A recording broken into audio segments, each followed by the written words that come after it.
জি বাংলার জনপ্রিয় ধারাবাহিক চিরদিনই তুমি যে আমার প্রথম থেকেই পেয়ে চলেছে দর্শকদের ভালোবাসা। তার পিছনের মূল কারণ অপর্ণা ও আর্য সিংহ রায়ের কেমিস্ট্রি। বহুদিন ধরেই দর্শক অপেক্ষা করেছিল কবে এক হবে দুই মন, এবং কবে তাদের সব মান অভিমান শেষ করে আর্য সিংহ রায় বলবে নিজের মনের কথা। এবার ঘটতে চলেছে সেই প্রতীক্ষারই অবসান।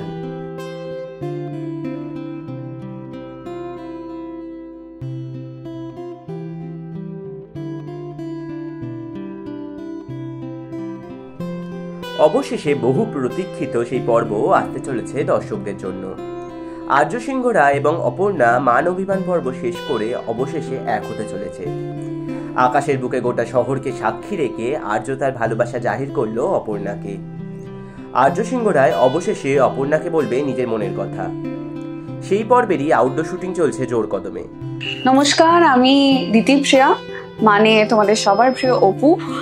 আজকে আমরা একটা স্পেশাল এপিসোড এবং প্রোমো শুট করছি, যেটার জন্য আমরা সবাই ভীষণ এক্সাইটেড ছিলাম। প্রচন্ড মজা করে সারাদিন শুট করেছি।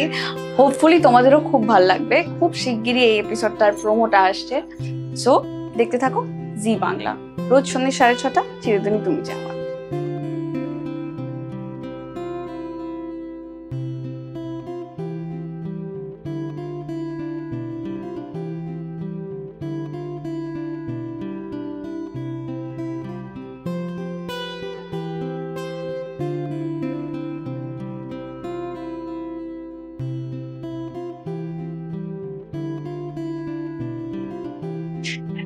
জিতু কামাল, আপনাদের প্রিয় ASR আর্য সিংহ রায়।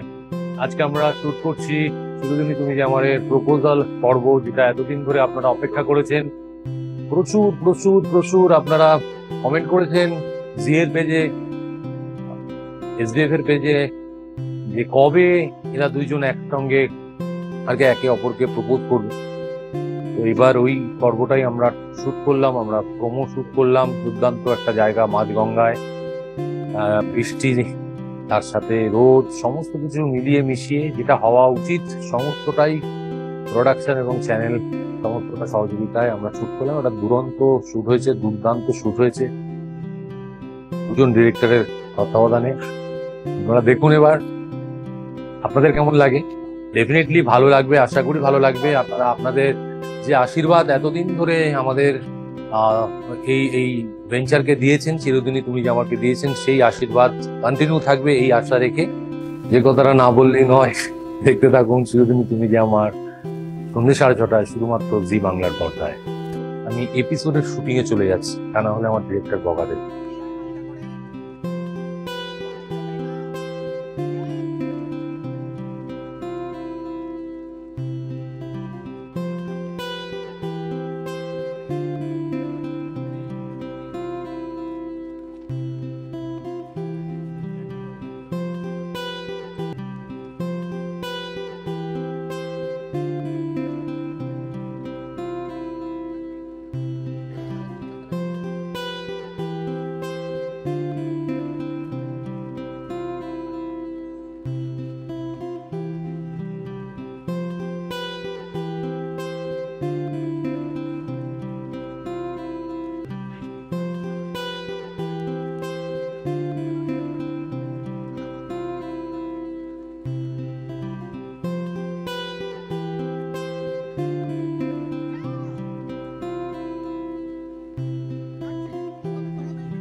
টলিউড ফোকাস কলকাতা চ্যানেলটি আপনাদের ভালো লেগে থাকলে লাইক করুন, সাবস্ক্রাইব করুন এবং আপনাদের পছন্দের ভিডিওটি অবশ্যই শেয়ার করুন।